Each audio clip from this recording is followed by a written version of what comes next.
তো একটা চক্র তারা এখনো চাচ্ছেন যে আওয়ামী লীগকে কোনো না কোনোভাবে মাঠে রাখবার, আওয়ামী লীগ যাতে কোনোভাবে, এখন তো বাংলাদেশের মানুষ তো ওই জায়গাতে নেই, যে কারণে পারছে না। ইনিয়ে বিনিয়ে নানানভাবে তারা চেষ্টা করছেন অন্তত তাদেরকে যেন নিষিদ্ধ না করে রাজনীতি করার একটা সুযোগ যাতে দেয়া হয়। তারা যেন এই আওয়ামী লীগকে নিয়ে কোনো ধরনের নতুন করে নির্বাচনে আনা, আওয়ামী লীগকে আ দ রাজনৈতিক কর্মসূচি পালন করতে দিতে হবে। আরেকটা অন্য ওই যে ওয়াকার যে ধরনের আওয়ামী লীগ আনতে চেয়েছে, রিফাইন আওয়ামী লীগ, এই ধরনের কথাবার্তা যেন বলতে না পারে, এই ধরনের একটা মেসেজ তাদেরকে দেয়া। তো একটা জিনিস চিন্তা করেন কনক ভাই, আপনি যখন আ এইখানে ছিলেন, আমাদের এইখানে যে কজন আছে সবার পরিবারের উপরেই ছোটখাটো আ আ হয়েছে। কিন্তু সরাসরি যদি বলি পরিবারের সদস্যদের উপরে আপনার বোনকে ধরে নিয়ে গিয়েছেন।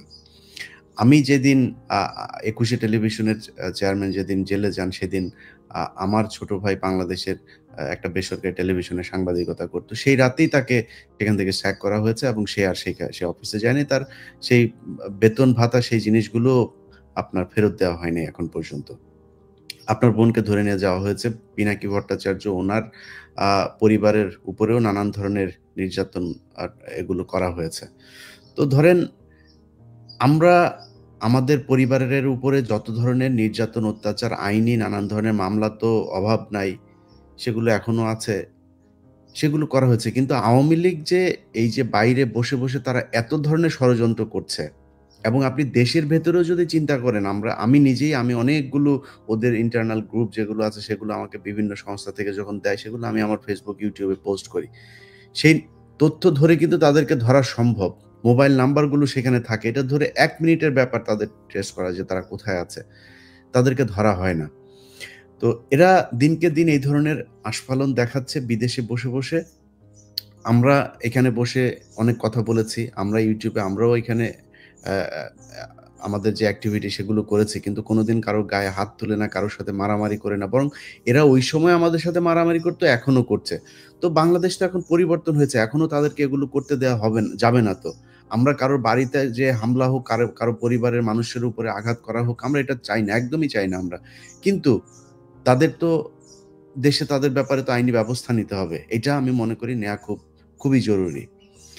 আর আরেকটা বিষয়, আমাদের গতকালকে আমি পরে যেটা শুনলাম যে আমাদের জুলকারনাইন, সায়ের সহ আরো অনেকেরই বিশেষ করে কয়েকটা টেলিভিশন চ্যানেলকে ভারতে নিষিদ্ধ করা হয়েছে। সেই সাথে আমি, আপনি, পিনাকিদা, আমাদের চ্যানেলগুলো তো নিষিদ্ধ আছেই। আ এখন এটার ব্যাপারে ধরেন বাংলাদেশ সরকার কি পদক্ষেপ নিয়েছে বা নিচ্ছে এখনো পর্যন্ত আমরা জানি না। এটার সুস্পষ্ট একটা ব্যাখ্যা সরকারের পক্ষ থেকে আসতে হবে। প্রথমত হচ্ছে, বাংলাদেশের মানুষ ভারতীয় টেলিভিশন চ্যানেল এই দেশে থাকুক এটা চায় না। এই দেশের মানুষের পারিবারিক যত বিশৃঙ্খলা তৈরির জন্য দায়ী হচ্ছে ভারতীয় এসব সিরিজ, ভারতীয় এসব টেলিভিশন চ্যানেল। এর বাইরেও যদি আপনি চিন্তা করেন, পৃথিবীর ভেতরে সবচাইতে বেশি প্রোপাগান্ডা ছড়ানোর মেশিন হচ্ছে এই ভারতীয় মিডিয়া। তারা কেন আমাদের সরকারের বিরুদ্ধে মিথ্যাচার করার পরেও এই দেশে চলমান থাকবে? এই ব্যাপারেও সরকারকে একটা সুস্পষ্ট নিতে হবে। আর আপনি যে প্রশ্নটা করেছেন যে নিষিদ্ধের ব্যাপারে, দেখেন নিষিদ্ধের এখানে আমি আমা আম আমাদ আমার যাদের সাথে আলাপ হচ্ছিল, যারা এটার সাথে ছিলেন, তাদের অনেকের সাথেই কথা হচ্ছিল এবং আমাদের একটা আল্টিমেট টার্গেট ছিল যে আমি তাদেরকে যেটা বলেছিলাম যে, "ভাই, হতে পারে সরকার এখানে কোনো কিছুই করবে না। কিন্তু তারপরেও একটা মেসেজ সরকারকে দিতে হবে যে ভবিষ্যতে তারা যেন এই আওয়ামী লীগকে নিয়ে কোনো ধরনের নতুন করে নির্বাচনে আনা, আওয়ামী লীগকে আ দ রাজনৈতিক কর্মসূচি পালন করতে দিতে হবে। আরেকটা অন্য ওই যে ওয়াকার যে ধরনের আওয়ামী লীগ আনতে চেয়েছে, রিফাইন আওয়ামী লীগ, এই ধরনের কথাবার্তা যেন বলতে না পারে, এই ধরনের একটা মেসেজ তাদেরকে দেয়া। সো আমার মনে হয় তার চাইতে অনেক বেশি কিছু হয়েছে। তারপরেও ধরেন যদি আপনি মনে করেন আওয়ামী লীগকে নিষিদ্ধের চিন্তা করা যায়, যে দাবিটা উঠেছিল সেটা করাতে সমস্যা কোথায় ছিল? অনেকেই আমাকে একজন বিএনপির খুব উচ্চ পর্যায়ের একজন নেতা বলছিলেন যে, "ইলিয়াস দেখো, এটা আমার মনে হয় আইনগতভাবে হলেই সবচাইতে ভালো হয়।" তো আমি বললাম, "মনে করেন শেখ হাসিনা ২ বছর পরে বাংলাদেশে ক্ষমতায় আসলো আবার। আপনি আইন না, মনে করেন জাতিসংঘের যদি রেজুলেশন দিয়েও যদি আপনি এটা করেন যে আওয়ামী লীগ নিষিদ্ধ, আপনি কি সেটাকে রাখতে পারবেন? তো আপনি এত আইন দেখাচ্ছেন কেন এখন? ইউনূস সরকার যে বর্তমান ক্ষমতায় এসছে সেটার জন্য কি কোনো আইন করা হয়েছিল নাকি? সংবিধান মেনে করা হয়েছে? সেনাপ্রধানের কোনো ক্ষমতা আছে কোনো কিছু করা, কাউকে ডেকে নিয়ে এইভাবে রাজনৈতিক কার্যক্রম করা?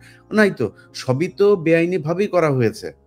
তো এইটার জন্য শুধু আইনি পদক্ষেপ কেন লাগবে? চুপ্পুকে সরাইতে পারা যাবে না কেন?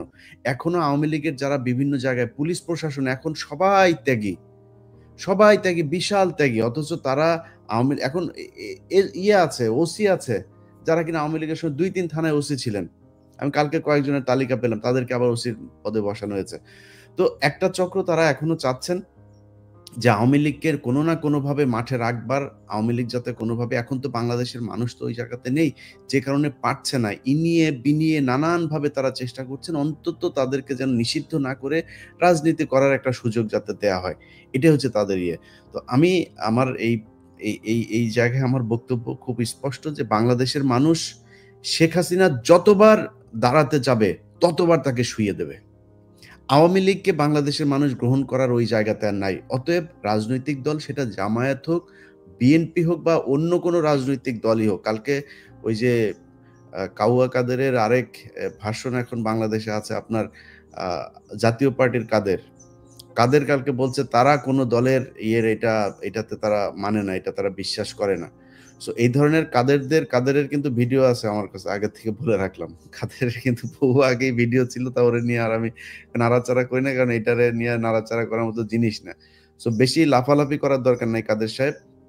কাদের সহ বিএনপি, জামায়াত যারাই আওয়ামী লীগকে জায়গা দিতে চাবেন, বাংলাদেশের মানুষ তাদেরকে বরং আওয়ামী লীগের মতো নিষিদ্ধের জায়গায় নিয়ে যাবে। অঘোষিত নিষিদ্ধ হয়ে থাকবেন, মানুষের হৃদয়ে জায়গা পাবেন না। অতএব সিদ্ধান্ত আপনাদের। আপনারা জনগণের সাথে থাকবেন নাকি আওয়ামী লীগের সাথে থাকবেন, ভারতের সাথে থাকবেন। টোটালি আপনাদের উপরে।